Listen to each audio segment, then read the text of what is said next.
सरोजिनी नायडू 13 फरवरी 1879, 2 मार्च 1949 का जन्म भारत के हैदराबाद नगर में हुआ था।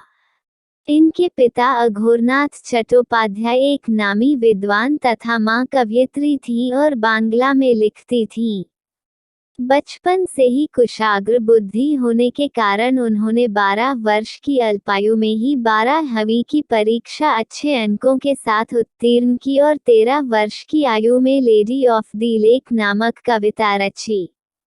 सर्जरी में क्लोरोफॉर्म की प्रभावकारिता साबित करने के लिए हैदराबाद के निजाम द्वारा प्रदान किए गए दान से सरोजिनी नायडू को इंग्लैंड भेजा गया था। सरोजिनी नायडू को पहले लंदन के किंग्स कॉलेज और बाद में कैम्ब्रिज के गिरटन कॉलेज में अध्ययन करने का मौका मिला। वे 1895 में उच्च शिक्षा प्राप्त करने के लिए इंग्लैंड गईं और पढ़ाई के साथ साथ कविताएं भी लिखती रहीं। गोल्डन थ्रेशोल्ड उनका पहला कविता संग्रह था।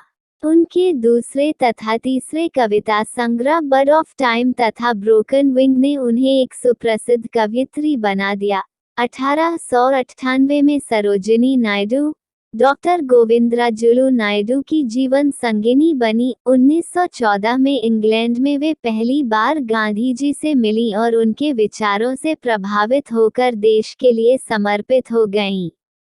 एक कुशल सेनापति की भांति उन्होंने अपनी प्रतिभा का परिचय हर क्षेत्र, सत्याग्रह हो या संगठन की बात में दिया। उन्होंने अनेक राष्ट्रीय आंदोलनों का नेतृत्व किया और जेल भी गईं।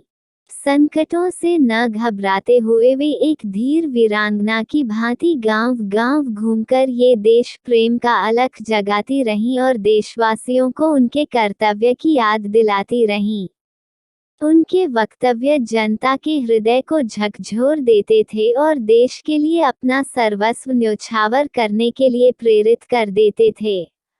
वे बहुभाषाविद थी और क्षेत्रानुसार अपना भाषण अंग्रेजी, हिंदी, बंगला या गुजराती में देती थीं। लंदन की सभा में अंग्रेजी में बोलकर इन्होंने वहां उपस्थित सभी श्रोताओं को मंत्रमुग्ध कर दिया था।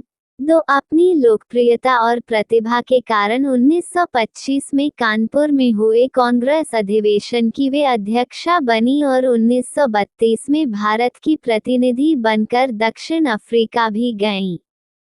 भारत की स्वतंत्रता प्राप्ति के बाद वे उत्तर प्रदेश की पहली राज्यपाल बनी। श्रीमती एनी बेसेंट की प्रिय मित्र और गांधी जी की इस प्रिय शिष्या ने अपना सारा जीवन देश के लिए अर्पण कर दिया। 2 मार्च 1949 को उनका देहांत हुआ। 13 फरवरी 1964 को भारत सरकार ने उनकी जयंती के अवसर पर उनके सम्मान में 15 नए पैसे का एक डाक टिकट भी जारी किया। उन्हें उत्तर प्रदेश का राज्यपाल नियुक्त कर दिया गया। वह विस्तार और जनसंख्या की दृष्टि से देश का सबसे बड़ा प्रांत था।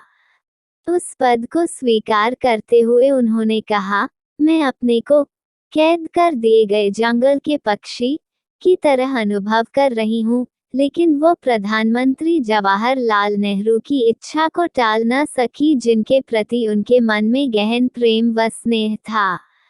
इसलिए वह लखनऊ में जाकर बस गईं और वहां सौजन्य और गौरवपूर्ण व्यवहार के द्वारा अपने राजनीतिक कर्तव्यों को निभाया। धन्यवाद दोस्तों। जय हिंद, जय भारत।